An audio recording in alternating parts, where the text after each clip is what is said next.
एक गुरु का एक शिष्य बहुत ही बाचाल था।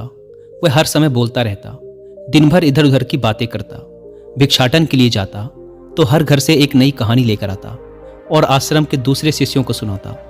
एक शिष्य की दूसरे से बुराई करता, चुगली करता और दूसरों के सामने अच्छा बनने का प्रयास करता। खुद के मुंह से ही खुद की तारीफ करता रहता और हमेशा ही खुद को गुरु के सामने सबसे बुद्धिमान और उत्तम शिष्य साबित करने का प्रयास करता। वह खुद को सभी शिष्यों से अलग और श्रेष्ठ मानता था। उसका कहना था कि मैं एक अमीर घर का लड़का हूं, अगर मैं चाहता तो एक आरामदायक और सुविधाओं से भरा जीवन जी सकता था, लेकिन मैं वो सब छोड़कर यहां आ गया क्योंकि मुझे सत्य की खोज करनी है, खुद को जानना है, जीवन को जानना है। इसीलिए मेरा त्याग तुम सबसे बड़ा है। एक दिन गुरु ने आश्रम के सभी शिष्यों को बुलाकर कहा, आप सभी को अगले 1 माह के लिए कोई ना कोई संकल्प लेना है। इससे आपकी संकल्प शक्ति मजबूत होगी और आप में आत्मशक्ति का संचार होगा। आप सभी अपनी अपनी सामर्थ्य के अनुसार कोई सा भी संकल्प ले सकते हैं और 1 माह से पूर्व आप में से जिस चीज का भी संकल्प टूटता जाए वो अपनी पुरानी दिनचर्या में वापस आते जाएं।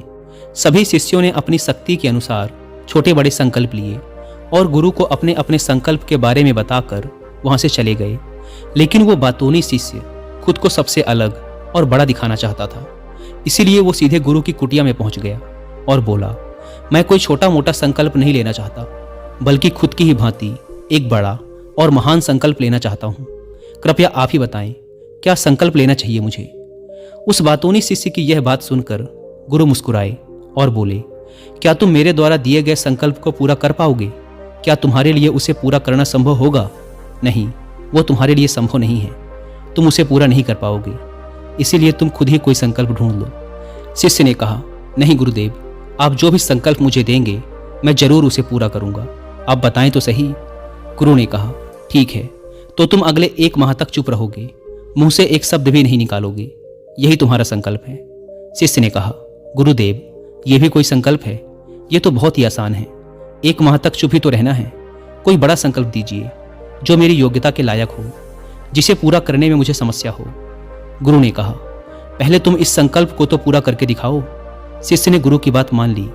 वह उसी समय चुप हो गया और पलटकर कुटिया से बाहर चला गया। उसे चुप रहना बहुत आसान लग रहा था। उसने एक दिन तो जैसे तैसे चुप रहकर काट लिया, लेकिन दूसरे दिन से उसके मन में ना बोलने का बोझ बढ़ने लगा।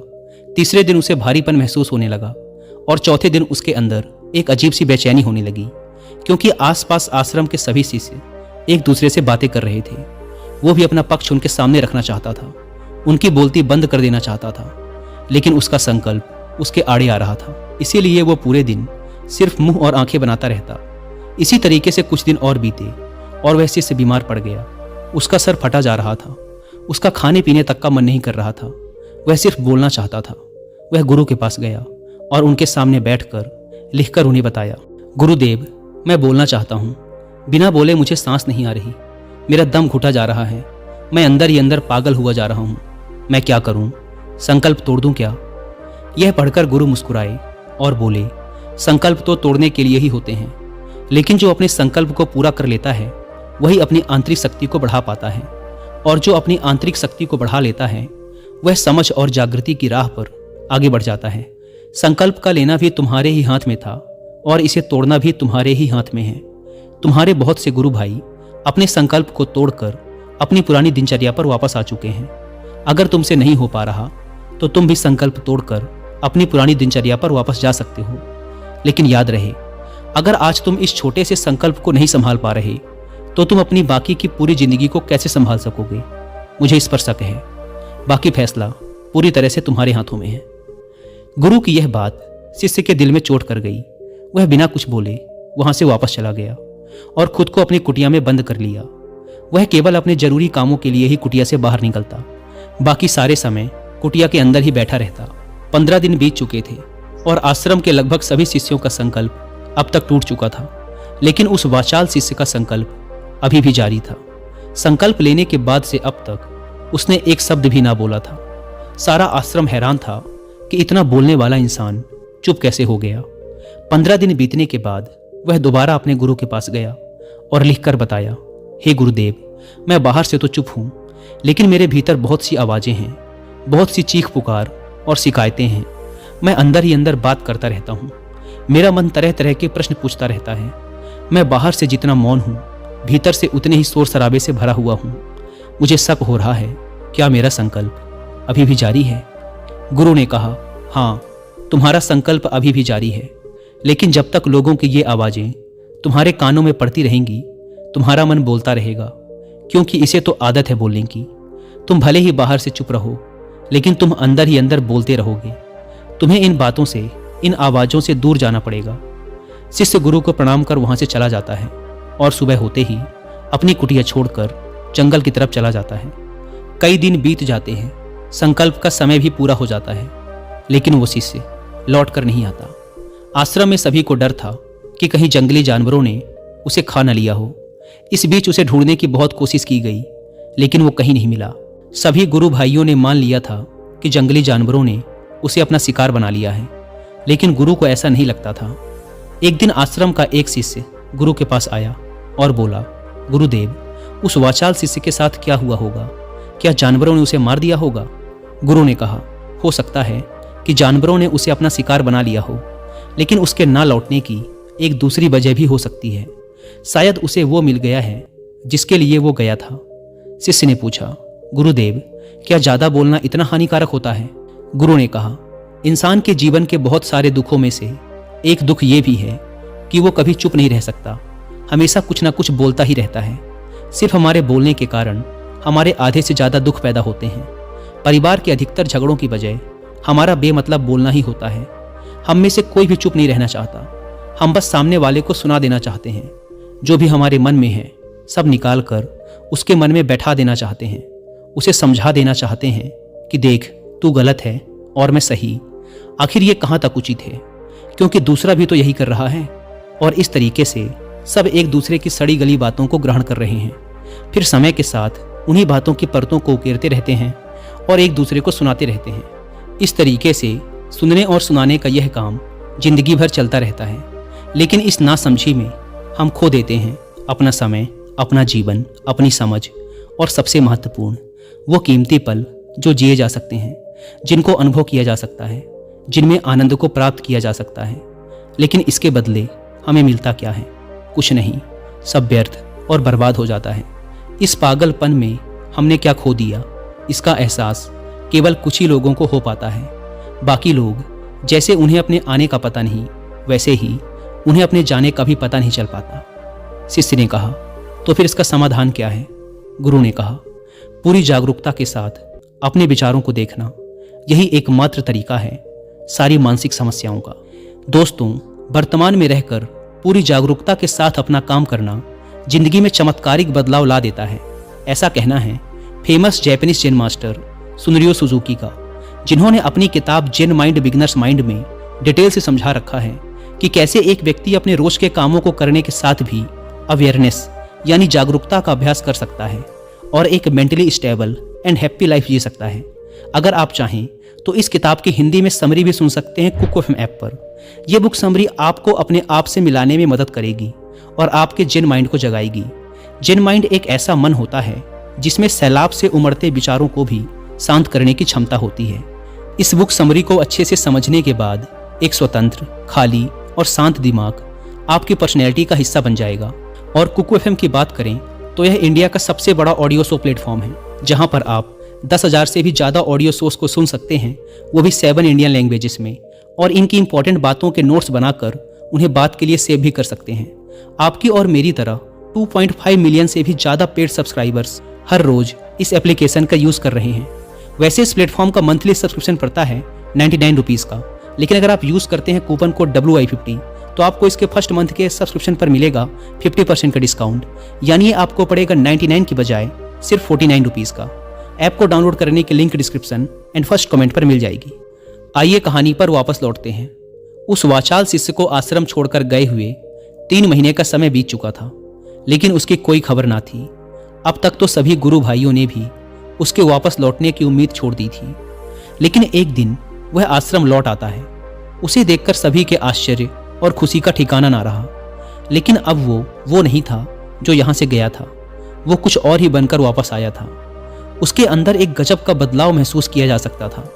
उसके चेहरे पर एक गजब का ठहराव और आंखों में बड़ी शांति थी।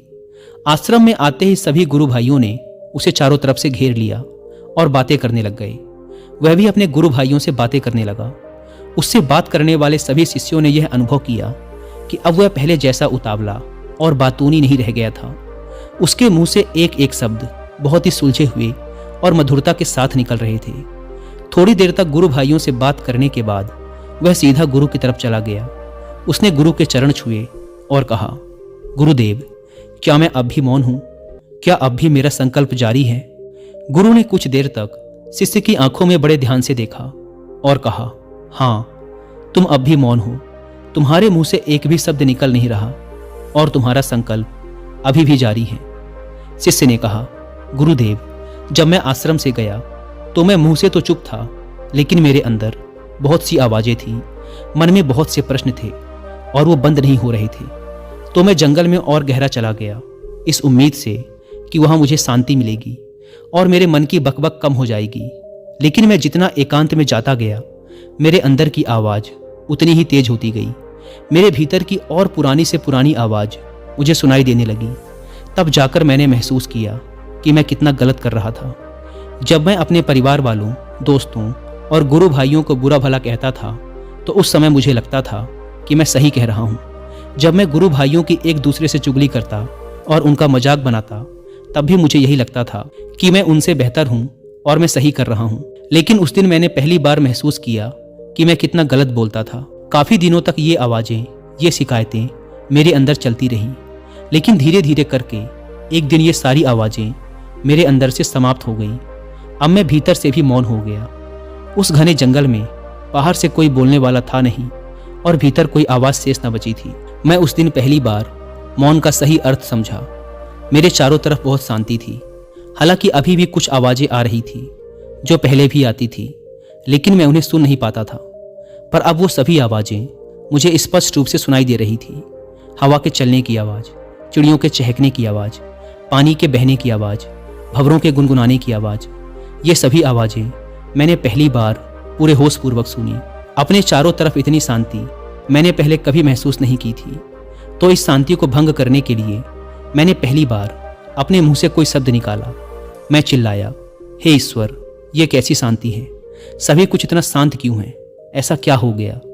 लेकिन मेरे चिल्लाने के बाद भी वो शांति भंग ना हुई।